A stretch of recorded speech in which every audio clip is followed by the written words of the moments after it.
So here's my 10-minute drag mag, emphasis on the drag, and you know what? Pack your bag, I don't need the mag. Magnezone is too fucking boring. Celesteela is the Magnezone.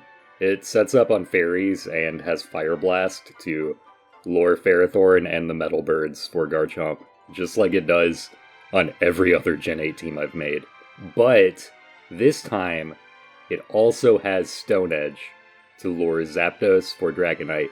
Okay, so that makes it new and exciting. Everything else is appropriately very lizard brain.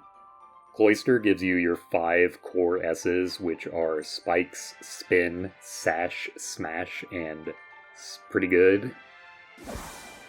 The hazard removal is super important because the Weavile is Life Orb and the Kommo-o is Sub-Salac Belly Drum. The Weavile knocks fairies and also gives you some speed control that you don't have to use a setup move for. For the dragons, you usually end up breaking with Garchomp and Kommo-o and then cleaning up with Dragonite because Dragonite has a really good defensive profile with Roost and beats like most Choice Scarfers. The Kommo-o has Thunder Punch to beat Slowbro and Tapu Fini. Realistically, it should probably be Clangorous Soul instead of Belly Drum to be a more consistent way to deal with Scarf Blacephalon. And because the only special attack on this team is Celesteela Fire Blast.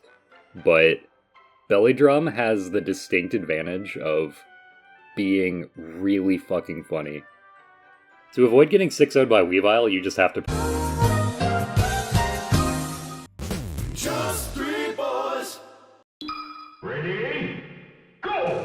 I think that after you use Shell Smash, it should make you set up 2 layers of spikes at once.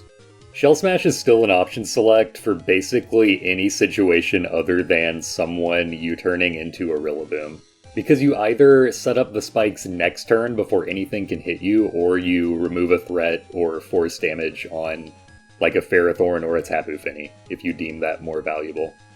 I double into Kommo-o from the Dragonite because Dragonite can't accomplish anything until I deal with the Landorus and the Ferrothorn.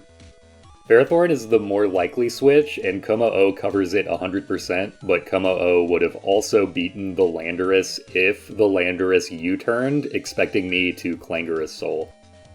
Which is an idea that I kind of incept with the nickname, even though it is Belly Drum. Is that considered dishonorable gamer conduct, by the way? I kinda like it. I'm certainly in favor of advancing the nickname meta, and it's only logical that the next step would be to weaponize them. Kommo-o not having a move for Dragapult kinda sucks. This should probably be Earthquake instead of Thunder Punch, but I do like the guaranteed kill on Slowbro, because the Colbur Berry Body Press set is so popular now to deal with Weavile. Celesteela can't autotomize Sweep because of the Urshifu, but if it chips the Landorus, that makes it more likely for Garchomp and Dragonite to be able to win. And if it chips the Urshifu, it makes it way harder for it to switch into Weavile. Urshifu is like the #1 with a bullet thing you set up on with Dragonite, so it's a shame that Multiscale doesn't have a little activation message, and there's not even more text on the screen when Urshifu hits you. This is actually what's in the Voynich manuscript. I roost on the Switch because I'm going to need to Dragon Dance twice to be able to beat the Lando and not just immediately get revenge killed by the Dragapult. So there are fewer things that can go wrong if I just preserve the multiscale for the Dragapult later. Lumberry on Garchomp is basically entirely for this interaction, by the way. It sucks. I wish I could get away with using Roselli Berry. That's the one that makes you resist fairy move. I guess I did end up just getting Toxic twice anyway, so there isn't really a point. I can't believe I didn't switch to Weavile on the second one.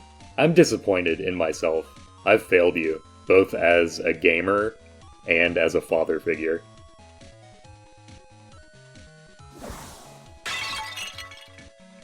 Honestly, I doubt that would have killed anyway. I guess I should have just played Scale Shot Roulette and hoped that I got the win the game instantly result. This is a really obvious U-turn from Urshifu, but I'm okay with it, because as long as I sack Weavile to the Dragapult, I can set up on it with either Celesteela or Dragonite, depending on the move they lock into. Also, I didn't know this when I did it, but I calced it later, and Spec Shadow Ball would have done 40% max to Weavile, which is pretty funny. Obviously, they thought I would just hard switch into Celesteela, which I guess would have been fine if they didn't die to spikes when they switch out, so now Dragonite is basically uncontested, and now she can become large. Like in that one episode.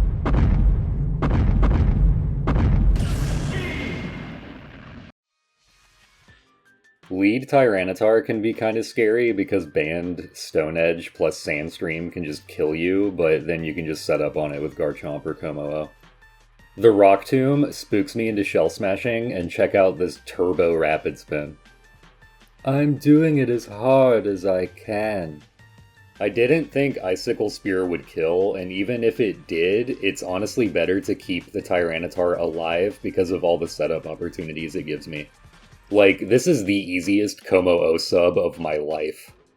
Also, I am learning to appreciate heavy-duty boots because they mean that every Slowbro doesn't run Rocky fucking Helmet, which is very nice. They have to sack their Excadrill to break Kommo-o's sub, and then Kommo-o has a horrible future sight. It saw that it's probably not going to be in Scarlet and Violet. And I'm mad this didn't work. I thought they would discharge me. I went into Celesteela on the blind double after both of our Pokemon died because I thought they would go into Draco's ult, and then I would sack Celesteela for the last Sandstorm turn, and then bring out Garchomp and click Scale Shot. And they really hedge it all on Dragonite having Ice Punch and not Earthquake. I guess Dragonite does still kinda set up on Zapdos, even if it needs to go even further beyond for any of its moves to actually do anything to it. And they probably thought that Draco's ult could just win the game at this point. But oh my god, Garchomp carrying me like I'm a fucking teacup Yorkie in its Louis Vuitton. This Stone Edge crit was actually kind of terrifying for half a second because I extremely did not want to kill this Zapdos. Like, I should have just Swords Danced instead, because I needed it alive for the Weavile to Swords Dance against. Otherwise, Ice Shard would not kill Tapu Koko. Shoutouts to this perfect Sandstorm damage on Zapdos, though.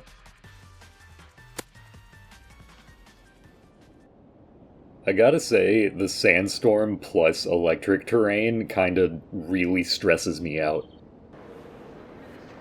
There's too much fucking shit on me, I can't breathe. I decided to just pop off with Cloyster here instead of trying to set spikes, because they're gonna have access to grassy terrain for, like, most of the game, and I assumed that either the Zeraora or the Dragapult were gonna be heavy-duty boots. They also don't really have a sack for Cloyster, but Lando was the worst possible choice. Because when I said Urshifu is the number one thing you set up on with Dragonite, that was of course not counting the Wretched Ape. Cloyster bringing in both of them actually gives Dragonite so many setup opportunities. And here, all I have to do is stall out the grassy terrain so it stops nerfing my Earthquake. Sidebar, I'm always unreasonably terrified that when I use Garchomp as my electric type check, they're just going to play rough it with Zeraora. So it's nice to have the vindication that one person has actually used that move ever. I will say that it is kind of lame that if you disable a multi-hit move with Cursed Body, it doesn't stop the rest of the hits. I feel like it should. And I'm disabled, dude. I can't click the button. How am I supposed to win if I can't click the button? I guess I just have to beat Rillaboom in this dance-off. Because it really is all about the numbers.